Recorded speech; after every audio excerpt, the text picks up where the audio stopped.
Hello students, welcome to for correct நான் பாலபசனா எல்லாரும் கேட்கக்கூடிய ஒரு கேள்வி வந்து என்னன்னு பார்த்தீங்கன்னா, sir group to group work வந்து சிலபஸ் வந்து மாறுமா?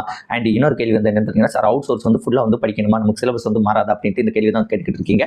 சிலபஸ் அப்படிங்கிறது வந்து மாறாது. ஆனால் வந்து பார்த்தீங்கன்னா, நமக்கு 10ஆம் வகுப்பு தரத்தில் வந்து கொஸ்டின் பேப்பர் இருப்பதற்கான வாய்ப்புகள் அதிகமாக வந்து இருக்குது. இதற்கு முன்னாடி போன குரூப் ஒர்க் வந்து பார்த்தீங்கன்னா 40% தான் ஸ்கூல் புக்ஸ்ல இருந்து வந்திருக்கும். அது தமிழாக இருந்தாலும் சரி, மேக்ஸாக இருந்தாலும் சரி, ஜிஎஸ்ஆக இருந்தாலும் சரி, அவ்வளோதான் வந்திருக்கும். ஆனால் இந்த டைம் அப்படின்ட்டு வந்து பார்த்தீங்கன்னா, எனக்கு தெரிஞ்சு அது வந்து ஒரு 75 to 80% வந்து ஸ்கூல் புக் பேஸ் பண்ணி வந்து இருக்கும். ஒரு 10ஆம் வகுப்பு தரத்தில் வந்திருக்கும். ஒரு 20-25% தான் அவுட் சோர்ஸ் போவாங்க. அந்த அவுட் சோர்ஸ்லையும் கொஞ்சம் கொஸ்டின்ஸ் 10ஆம் வகுப்பு தரத்தில் தான் இருக்கும்.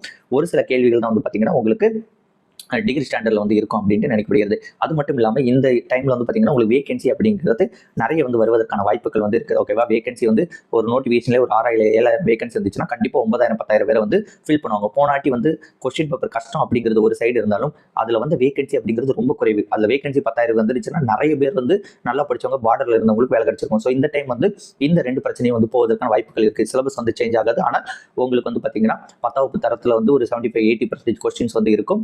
அது மட்டும் இல்லாமல் வேகன்சி அப்படிங்கிறது உங்களுக்கு ஒரு 9,000 to 10,000 வரைக்கும் வரும்போது உங்களுக்கு படிக்கக்கூடிய எல்லாருமே வந்து மேக்ஸிமம் வேலை வாங்குவதற்கான வாய்ப்புகள் அதிகமாக இருக்கும். ஏன் சார் சிலபஸ் சேஞ்ச் ஆகாது அப்படின்ட்டு வந்து கேட்டிங்கன்னா, சிலபஸ் சேஞ்ச் ஆகுறதுங்களா ஒரு உடனடி விஷயம் வந்து கிடையாது.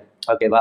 அது வந்து இப்போ அமைச்சர் அவர்கிட்ட நம்ம வந்து கோரிக்கை வச்சிருக்கோம். அமைச்சர் அவர்கள் விஜய் அவர்கள்ட்ட வந்து பேசணும். திரும்ப இவங்க 2 டிஸ்கஷன் பண்ணிக்கிட்டு இவங்க 2 டிஸ்கஷன் பண்ணுவதற்கே ஒரு காலகட்டம் ஆகும். அதுக்கப்புறம் இவங்க போய் டிஎன்பிசி கூப்பிட்டு டிஎன்பிசி வந்து பேசணும். இப்போ டிஎன்பிசி வந்து பேசணும். டிஎன்பிசி அப்படியா நாட்டில் இவ்வளவு பிரச்சனை இருக்கா? ஓகே, நாங்கள் உடனே வந்து சரி பண்ணியிருந்தோம். ஸ்டூடெண்ட்ஸ் தான் எங்களுக்கு முக்கியம் அப்படின்னு சொல்லுவாங்களா? கண்டிப்பாக சொல்ல மாட்டாங்க.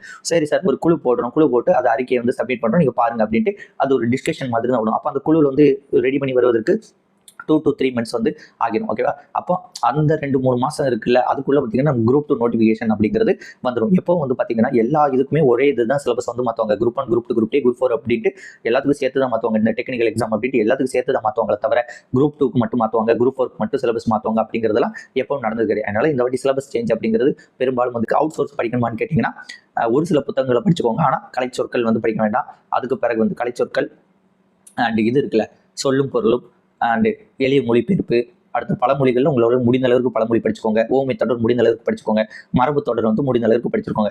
இந்த 6 ஹெட்டிங் தான் நம்மளுக்கு ஒரு தலைவலி பிடிச்ச ஹெட்டிங். இதில் வந்து முடிந்த அளவுக்கு படித்துக்கோங்க. இது ஸ்கூல் புக் பேஸ்டு தான் மேக்ஸிமம் கேட்க வாய்ப்பு இருக்குது. அப்படி அவுட் சோர்ஸில் போனாலும் ஒரு 5-6 கேள்வி வரும். இனிமேல் வந்து நீங்கள் பார்த்தீங்கன்னா தமிழ் வந்து நான் 95 போடணும் அப்படிங்கிறது நிலைமை வருமா அப்படின்ட்டு எனக்கு தெரியல. தமிழில் வந்து 80-85 இந்த ரேஞ்ச் வந்து வருவதே அதிகம் தான். ஓகேவா? ஸோ அவுட் சோர்ஸில் வந்து இந்த நல்ல தமிழ் எழுத வேண்டுமா? அதுக்கப்புறம் சின்ன சின்ன புக்கு, இந்த மரபு தொடர், கிளிநொச்சி மாவட்டம், அடுத்து இளங்கமனோட பிரித்து எழுதுங்க, இந்த மாதிரி சின்ன சின்ன புக்கு, சின்ன சின்ன கண்டென்ட் இருக்கும்ல, குரில் நெடில் அப்படின்ட்டு சின்ன சின்ன விஷயங்களை வந்து படிச்சுக்கோங்க. பெரிய விஷயங்களை வந்து தவிர்க்கலாம். ஓகேவா? இப்படி தான் இருக்கும் அப்படின்ட்டு நினைக்கிறேன். ஸோ வெயிட் பண்ணி பார்ப்போம். இந்த வீடியோ உங்களுக்கு பிடிச்சா உங்கள் ஃப்ரெண்ட்ஸ் ஷேர் பண்ணுங்க. தேங்க்யூ.